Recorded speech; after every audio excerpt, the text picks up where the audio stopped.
ఇక రాజ్యసభలో ప్రధానమంత్రి మోడీ మాట్లాడుతున్నారు. లైవ్ లో చూద్దాం. आदरणीय सभापति जी, राष्ट्र का हर व्यक्ति ये महसूस कर रहा है कि एक अहम पड़ाव पर हम पहुंच चुके हैं। अब न हमें रुकना है, न हमें पीछे मुड़ करके देखना है। I will not go against the rule. What you are doing आगे ही आगे देखना Please, my है dear.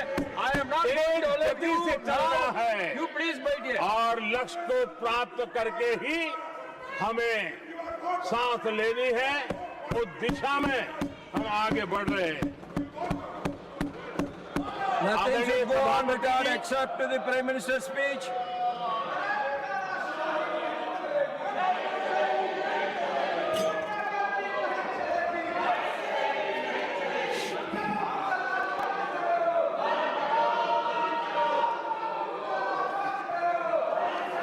आदरणीय सभापति जी, वर्तमान में अगर हम देखें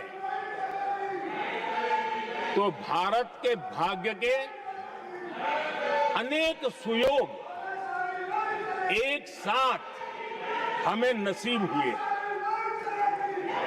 ये अपने आप में बहुत ही उत्तम संयोग है, ऐसा मैं मानता हूं। सबसे बड़ी बात है, विश्व के समृद्ध से समृद्ध देश भी बुजुर्ग होते जा रहे हैं। वहां की आबादी उम्र के उस पड़ाव पर पहुंची है हम जिन्हें बुजुर्ग के रूप में जानते हैं। हमारा देश ऐसा है जो विकास की नई ऊंचाइयां छू रहा है। उसी समय दिनों दिन हमारा देश युवा होता जा रहा है, युवा आबादी वाला देश है। ये अपने आप में एक बहुत अच्छा सुयोग है। आदरणीय सभापति जी, दूसरी तरफ मैं देख रहा हूं जिस प्रकार से विश्व का भारत के प्रति आकर्षण बढ़ा है और उसमें भी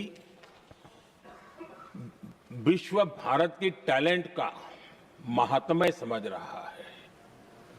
हमारे पास आज दुनिया का बहुत ही महत्वपूर्ण टैलेंट पूल है, युवा टैलेंट पूल है, जिसके पास सपने भी हैं, संकल्प भी है, सामर्थ्य भी है।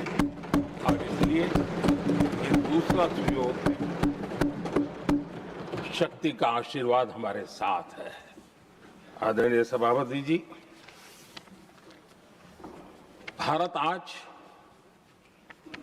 विश्व में जो चुनौतियां पैदा हो रही है, उन चुनौतियों का समाधान देने वाला एक देश आशा की किरण बना हुआ है और हम समाधान दे रहे हैं।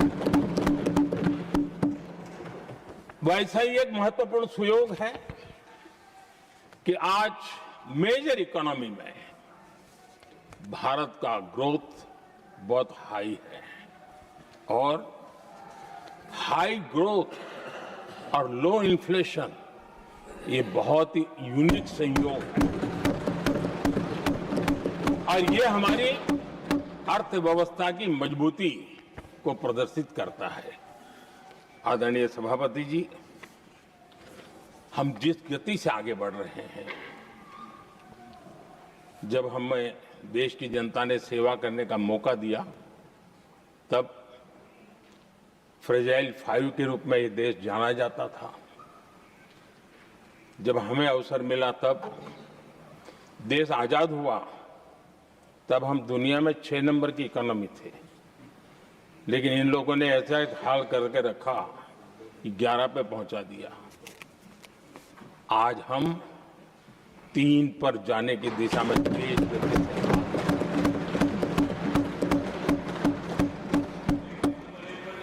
आदरणीय सभापति जी, आज कोई भी सेक्टर देश कीजिए, चाहे साइंस हो, चाहे स्पेस हो, चाहे स्पोर्ट्स हो, हर क्षेत्र में आज भारत एक कॉन्फिडेंस के साथ, आत्मविश्वास से भरा हुआ भारत है।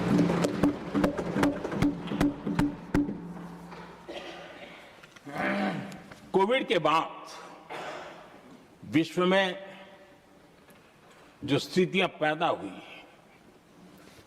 और ऐसी नई नई चीजें जुड़ती गई, आज दुनिया संभल नहीं पा रही है। ऐसे में साफ साफ नजर आ रहा है कि दुनिया एक नए ग्लोबल ऑर्डर की तरफ, नए वर्ल्ड ऑर्डर की तरफ आगे बढ़ रहा है। सेकेंड वर्ल्ड वॉर के बाद एक वर्ल्ड ऑर्डर बना था, अब एक नए वर्ल्ड ऑर्डर की तरफ विश्व बहुत तेजी से आगे बढ़ रहा है। और सबसे बड़ी खुशी की बात है, सारी घटनाओं का अराजनीतिक तरीके से निष्पक्ष भाव से विश्लेषण करेंगे तो झुकाव भारत की तरफ है।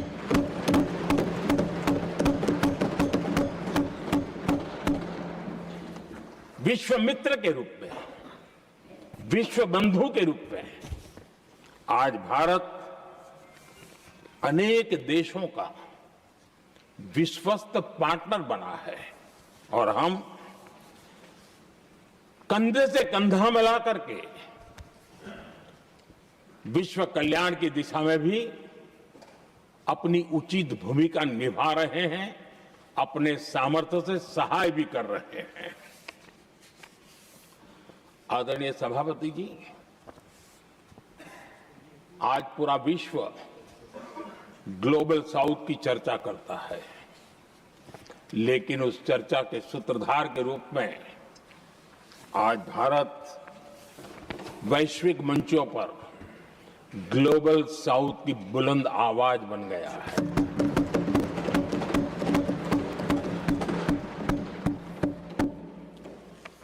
अनेक देशों के साथ आज Bharat future ready trade deals कर रहा है।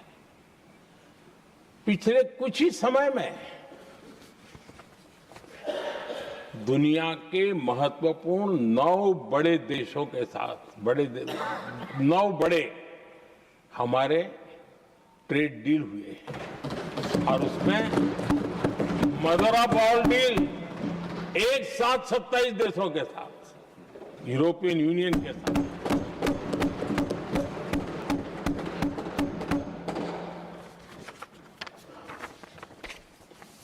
जो लोग थक गए,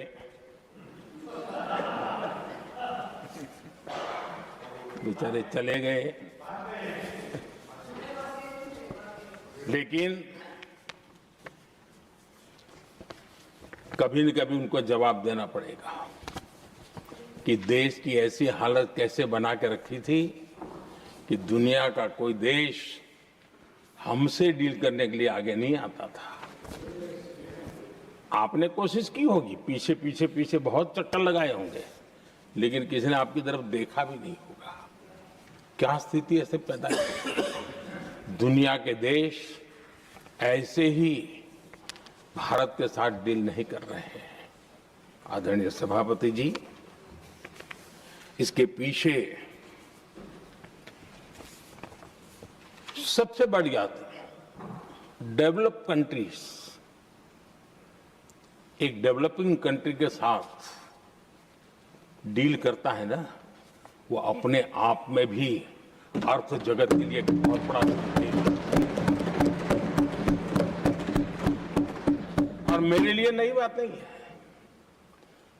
जब मुझे गुजरात में सेवा करने का अवसर मिला था तो मैं एक वाइब्रेंट गुजरात समिट करता था और मेरे लिए गर्व की बात थी कि एक स्टेट, हिंदुस्तान का एक स्टेट, मेरी इस वाइब्रेंट समिट के partner country, develop country Japan हुआ करता था। एक राज्य ने सामर्थ्य दिखाया था, आज मेरा देश ये सामर्थ्य दिखा रहा है। ये तब होता है जब आपके पास आर्थिक सामर्थ्य हो, आपके पास आपके नागरिकों के अंदर, देशवासियों में एक ऊर्जा हो, और खास करके मैन्युफैक्चरिंग के लिए एक मजबूत इकोसिस्टम हो, तब जाकर के विश्व आपके साथ डील करने के लिए आगे आता है। वोट बैंक की राजनीति में डूबे हुए लोगों ने कभी भी देश के ऐसे अनेक पहलुओं पर मजबूती देनी चाहिए, ये कभी उनकी प्राथमिकता नहीं रही, और उसी का परिणाम है। और जहां तक कांग्रेस पार्टी का सवाल है,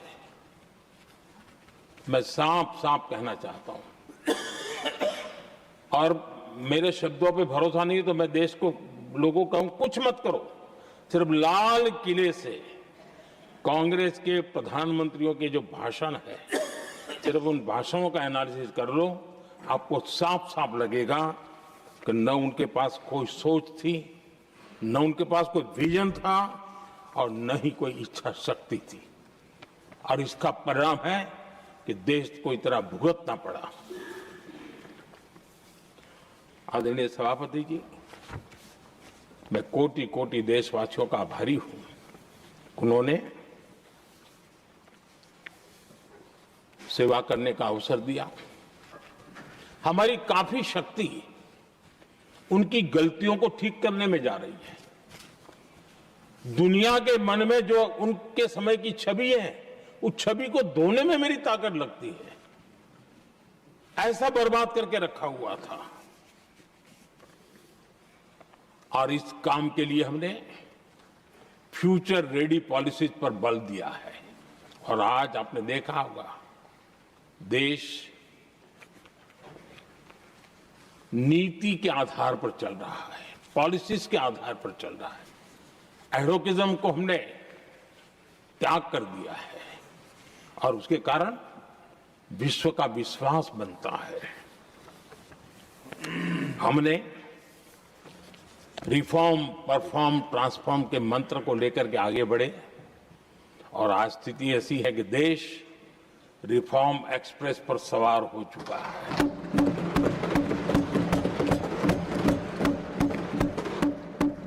हमने स्ट्रक्चरल रिफॉर्म्स किए हैं, प्रोसेस से जुड़े रिफॉर्म्स किए हैं, पॉलिसीज में रिफॉर्म किए हैं। हमारा मैन्युफैक्चरिंग सेक्टर, हमारे उद्यमी ये सशक्त हो, भारत की हर चीज का वैल्यू एडिशन हो, उस दिशा में हमने प्रयास किया है। और मैं आज विश्वास के साथ कह सकता हूं, आज भारत विश्व के साथ स्पर्धा करने के लिए पूरी तरह तैयार है।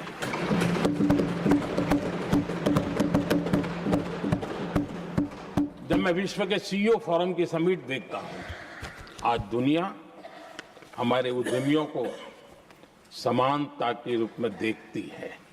और जब पिछले दिनों सभी दलों के डेलीगेशन विश्व में गए थे, ये भाव उन्होंने भी अनुभव किया, और आकर के मुझे सभी दल के माननीय सांसदों ने अपने अनुभव बता रहे थे, बड़ा गर्व से कह रहे थे कि हाँ, बराबरी से बात हो रही है। ये हमारे लिए अपने आप में बात है।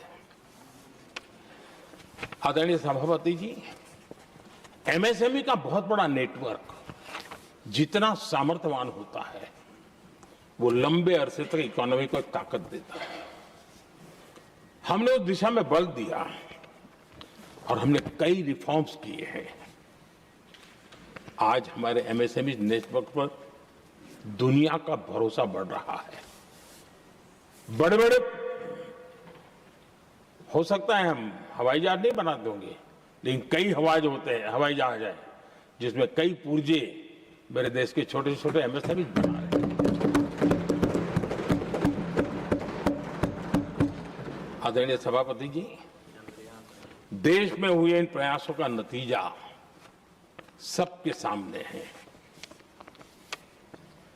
बड़े बड़े देश भारत के साथ व्यापारिक संबंध बनाने के लिए बहुत ही आतुर है।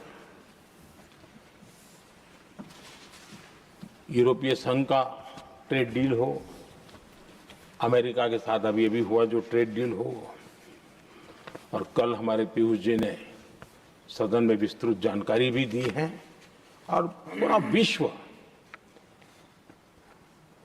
खुल करके इस ट्रेड डील का तारीफ कर रहा है। और उसमें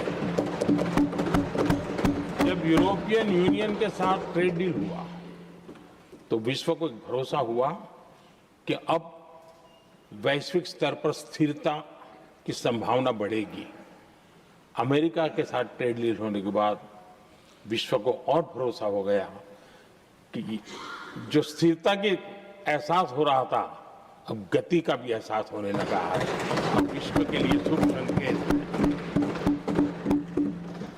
आदरणीय सभापति जी, इसका सबसे बड़ा लाभ हमारे देश के नौजवानों को होगा। और जब मैं नौजवान कहता हूं तो उसमें मध्यम वर्ग का भी नौजवान होता है, शहर का नौजवान भी होता है, गांव का नौजवान भी होता है, बेटा भी होती है, बेटी भी होती है। और इसलिए उसे टुकड़ों में न देखा जाए। मेरे देश के युवा के सामर्थ्य का हमें गौरव करना चाहिए, और उनके लिए पूरा विश्व बाजार अब खुल चुका है। अब उनके लिए अवसर ही अवसर है। और मैं उनको कहता हूं, आइए दोस्तों, मैं आपके साथ कंधे से कंधा मिला करके खड़ा हूं। हिम्मत कीजिए, बढ़िए। देश आपके साथ खड़ा है और दुनिया आपका स्वागत करने के लिए इंतजार कर रही है। आदरणीय सभापति जी, जिस प्रकार से दुनिया में हमारे युवा प्रोफेशनल्स की मांग बढ़ रही है, इवन केयर गिवर्स की मांग बढ़ रही है, हर कोई मिलता है हमें इस प्रकार के लोग चाहिए। इस प्रकार कुछ लोग तो अपना स्पेशल ऑफिस यहां बना रहे हैं रिक्रूट करने के लिए, योग्य टैलेंट की खोज के लिए। इसका मतलब हुआ कि भारत के प्रोफेशनल्स के लिए भी विश्व में बहुत बड़े अवसर बन रहे हैं। आदरणीय सभापति जी, ये संसद का उच्च सदन, ये एक प्रकार से राज्यों का प्रतिनिधित्व करता है। और जो चर्चा की बारीकियां मैंने देखी, मेरा मन कहता है कि थोड़ा स्तर इसका ऊपर होना चाहिए था, और वहां से तो ज्यादा होना चाहिए। वो तो कितने साल तक सरकारों में रहे हैं, वहां से जरा चर्चा का स्तर ऊंचा होना चाहिए था। लेकिन उन्होंने ये मौका भी गंवा दिया। देश उन पर कैसे भरोसा कर सकता है। आदरणीय सभापति जी, मैं कल एक माननीय सदस्य को सुन रहा था। यूं तो वो अपने आप को राजा कहलाने में बहुत गर्व करते हैं, लेकिन वे आर्थिक असमानता की चर्चा कर रहे थे। बताइए, जो खुद को राजा माने और वो आर्थिक असमानता की बात करे, तो आपको लगता है कि क्या यही देखने के बाकी रह गए थे क्या? आदरणीय सभापति जी, हमारे टीएमसी के साथियों ने काफी कुछ कहा। जरा खुद को अपने गरिमा में देखें। निर्मम सरकार पतन के जितने भी पैरामीटर्स हैं, उन सब पैरामीटर्स में नए नए रिकॉर्ड बनाते जा रहे हैं, और यहां उपदेश दे रहे हैं।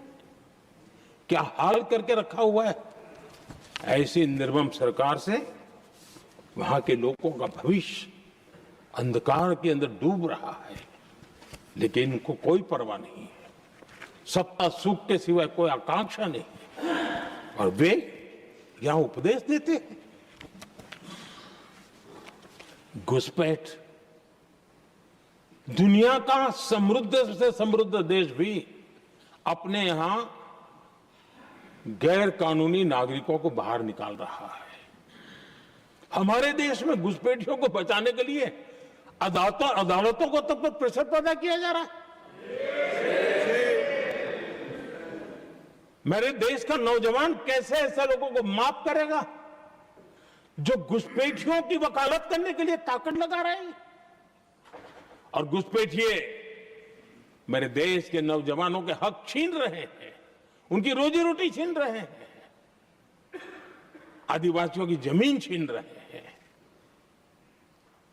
बेटे बेटियों की जिंदगी पर खतरे पैदा हो रहे हैं। लेकिन उनके लिए महिलाओं पर अत्याचार होते रहे। सत्ता नीति के सिवा कुछ करना नहीं, और वो यहां पर हमें उपदेश दे रहे हैं। और ऐसे चिंताजनक सभी विषयों पर आंखें मूंद करके बैठे हुए वो लोग हैं। एक हमारे माननीय सदस्य काफी कुछ बोल रहे थे, जिनकी पूरी सरकार शराब में डूब गई, जिनके शीश महल घर घर में नफरत का कारण बन गए, और शायद उनको ब्लैक शब्द ज्यादा पसंद है। हर एक अपना अपना एक भूतकाल होता है।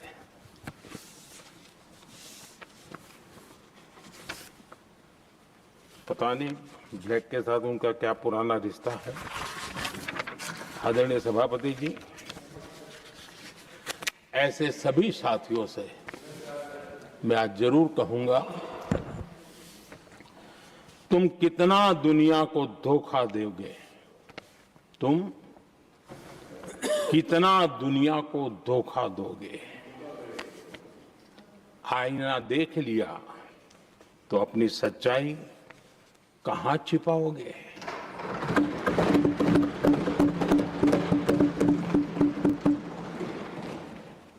कांग्रेस हो, टीएमसी हो, डीएमके हो, लेफ्ट हो, ये दशकों से केंद्र में सत्ता में रहे हैं, सत्ता के भागीदार रहे हैं। राज्यों में भी उनको सरकारें चलाने का अवसर मिला है, लेकिन उनकी पहचान क्या बनी? आज डील की चर्चा होती है तो गौरव से कहते हैं, तब डील की चर्चा होती थी तो बॉफोर्स डील याद आता था। ये डील होते थे।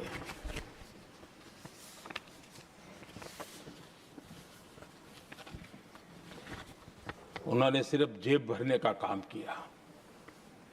नागरिकों के जीवन में बदलाव आना उनकी प्राथमिकता नहीं थी। आदरणीय सभापति जी, मैं कुछ उदाहरणों के साथ भी बात बताना चाहता हूं, क्योंकि यहाँ चर्चा में ये सारे विषय आए हैं और इसलिए मुझे कहना बहुत जरूरी है। अब एक उदाहरण देता हूं मैं बैंकिंग सेक्टर का। बैंकिंग सेक्टर एक प्रकार से अर्थव्यवस्था की ग्रिड होता है। 2014 से पहले फोन बैंकिंग का कालखंड था। नेता के फोन जाते थे और उसके आधार पर करोड़ों रुपया दे दिए जाते थे, और गरीबों को तो बैंकों में दुत्कार मिलती थी, नफरत होती थी। देश की 50% से ज्यादा आबादी बैंक के दरवाजे तक नहीं देख पाई थी। कांग्रेस के नेताओं के फोन पर अरबों रुपये लोगों को दे दिए गए, और जो ले जाते थे वो अपनी पर्सनल प्रॉपर्टी मान करके पैसे हजम कर जाते थे। यही खेल चलता रहा। कांग्रेस और यूपीए के राज में, और आज जो इंडिया अलायंस बनकर के बैठे हैं, उनके राज में बैंकिंग व्यवस्था तबाही के कगार पर खड़ी थी। मैं नया प्रधानमंत्री के पद का दायित्व मुझे मिला, मैं एक देश के मुखिया से मैं मिला, ऐसे ही बात कर रहा था। मैंने कहा बैंकिंग की दृष्टि से हम कुछ आगे बढ़ना चाहिए। उन्होंने कहा पहले एक बार साहब जरा, अभी आप नए हो, आपके बैंकों की व्यवस्था का अध्ययन कर लीजिए। हम कैसे हिम्मत करें? एक देश के नेता ने कोई एक जानकारियां थी, उसने मुझे बताया, यहां इनको कोई परवाह ही नहीं। यानी एक प्रकार से उन्होंने जिस प्रकार से बैंकिंग